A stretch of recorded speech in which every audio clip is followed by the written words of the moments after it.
Welcome back, good people on Net TV Sulsel, bukan perempuan biasa, langsung dari Hotel Max One, Jalan Taman Makam Pahlawan, Redi Esti Saril, Mariana Ulfa. Oke, baik. Tadi pertanyaan saya, Ulfa, mengenai perspektif seorang perempuan yang masih sangat remaja atau belia. Gimana sih Ulfa melihat perkembangan dunia pendidikan khususnya bagi perempuan? Seperti apa?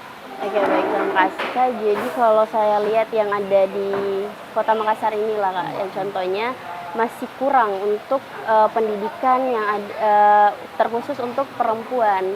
Karena kembali lagi ke yang namanya beberapa persoalan-persoalan. Yang pertama itu ada yang kayak perempuan itu nantinya kembali ke dapur. Perempuan itu nantinya akan menikah, jadi ngapain sekolah tinggi-tinggi. Bahkan beberapa teman saya nih, bahkan orang-orang sekitar ada yang masih SMP sudah menikah karena dijodohkan. Nah, selanjutnya ada juga faktor ekonomi. Karena terlihat sekarang pendidikan di Indonesia itu juga lumayan tinggi untuk biayanya. Jadi itu menjadi faktor kendala bagi teman-teman semua untuk melanjutkan pendidikan, entah itu di tingkat SMA, SMP, Dan perguruan tinggi juga. Ya, terutama perguruan tinggi Kak. Jadi memang istilahnya belum merata ya? Iya Kak, belum merata. Belum merata dari segi kelas sosial, dari segi gender, dari segi wilayah, ya. Ekonomi. Seperti itu ya. Dan memang ini dibutuhkan upaya-upaya atau gerakan bersama sih ya, bukan cuma walaupun kita punya pengaruh nih ya, bukan cuma kita sendiri yang bergerak, tetapi bagaimana kita mengajak orang sebanyak mungkin untuk menjadi sosialisator di bidang edukasi. Contohnya nih mungkin seperti Ulfa, upaya apa yang bisa dibuat deh minimal dari kamu aja gitu buat mengajak masyarakat nih agar melek pendidikan, utamanya orang-orang tua yang punya anak-anak perempuan gitu. Apa yang pengen disampaikan gitu?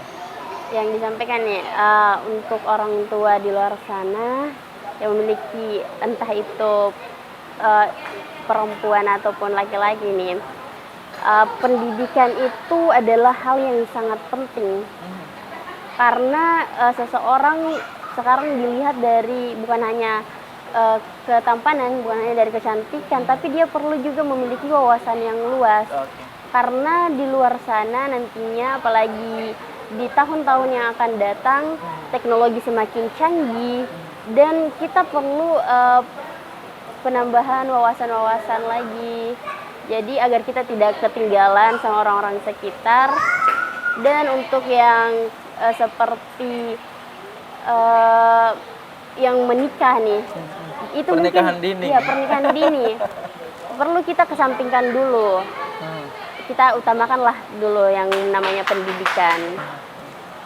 Terutama untuk orang-orang tua ya, yang selalu menyarankan atau menjodohkan anak-anaknya di usia dini. Ini sayang banget kan? Sayang banget, karena istilahnya masih muda, masa depannya masih panjang. Ya, idealnya adalah gimana mempersiapkan diri lebih matang lagi agar bisa menggapai masa depan yang lebih cerah ya. Karena perempuan ini boleh juga dong punya masa depan yang cerah, bukan cuma laki-laki ya. Kayak gitu ya?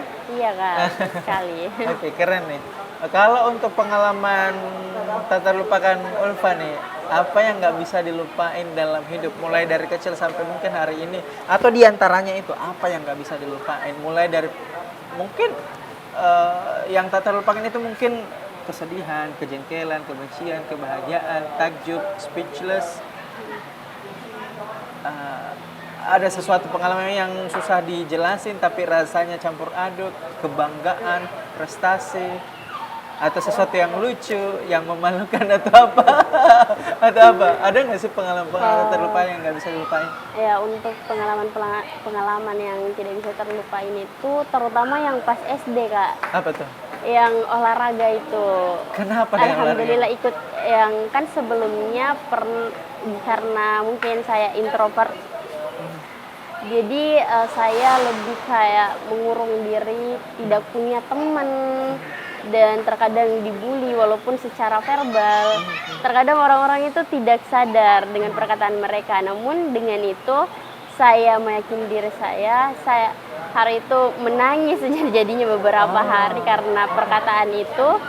Dan alhamdulillah saya belajar terus sampai akhirnya saya bisa mewakili Kabupaten Pinrang menuju O2SN di provinsi. O2SN, Iya. apa kepanjangannya O2SN? Olahraga di Olimpiade Olahraga Nasional. Wow. Iya Kak, Keren ya. walaupun hanya sampai provinsi, tapi alhamdulillah bisa mewakili kabupaten. Oh, keren ya. Oke. Iya, Kak. Itu di bidang olahraga apa? Olahraga cabang catur. Catur lagi. Oh, emang ya anak ini caturnya Iya. keren ya. Kayaknya di SP ini satu-satunya orang yang jago catur nih ya. Seperti itu ya. Ih, keren ya. Alhamdulillah. Nah, kalau itu ya pengalaman Kak, tak terlupakan. pengalaman. Kalau untuk menjadi winner itu Ini gimana? juga, Itu juga. hal yang paling tidak bisa terlupakan ya pastinya Kak, karena sebelum menjadi winner ini beberapa persiapan sebelumnya, entah itu di karantina itu sempat selalu ingin menyerah, selalu ingin sudahlah mungkin sampai sini aja nggak usah dilanjut, terutama pas sehari sebelum bakat, karena sama sekali bingung mau tampilkan apa, karena nggak mungkin saya tampilkan bakat catur saya. Terus kemarin tuh Iya. tampilan apa bakatnya? Bakatnya itu tentang ibu. Ada apa ya, drama ya? Iya, drama. Teater. Lebih ke teater, Teater ya? iya, teater. Oke. Teater tentang ibu ya. Yang apa, perjuangan, Iya, yang memperjuangkan perjuangannya. anaknya ya, mulai Iya. dari lahir sampai Iya, sampai ia tutup usia. Iya, betul Kak. Sampai bikin haru pemirsa. Ya. Oke, baik. Dan kalau untuk apa ya, suka duka sebagai seorang perantau ya, Iya. dari tanah Bugis kemudian ke tanah Makassar. Iya Kak. Dan sebagai seorang Mariana Ulfa yang memiliki kepribadian seperti ini, introvert tapi harus Harus ekstrovert, ekstrovert. dan yang awalnya pemalu tapi tiba-tiba jadi pageant, itu apa suka dukanya? Untuk suka dukanya itu awalnya itu dimulai waktu kakek saya meninggal. Saya berada di sini Kota Makassar, kakek saya di Kabupaten Pinrang. Sehari sebelum kakek saya meninggal, ia menelpon nih Kak, kamu kapan pulang? Kamu nggak rindu kah sama kakek? Apalagi saya sudah tua, dan ucapan saya yang terakhir itu kayaknya beberapa hari lagi. Soalnya saya ada ujian dan kakek saya mengatakan Ya, mengatakan. bahwa oke, kamu kejar impian kamu, kamu harus menjadi orang yang sukses. Jangan melihat orang-orang yang di atas kamu, tapi kamu melihat orang yang di bawah. Karena masih banyak orang yang membutuhkan kamu, Oke. dan masih banyak orang-orang yang harusnya dia sudah memiliki segalanya, namun minatnya itu masih kurang. Oke, ditahan dulu ya pemirsa. We will be right back after this. Don't go anywhere. Stay tune on TV Sulsel TV masa gini.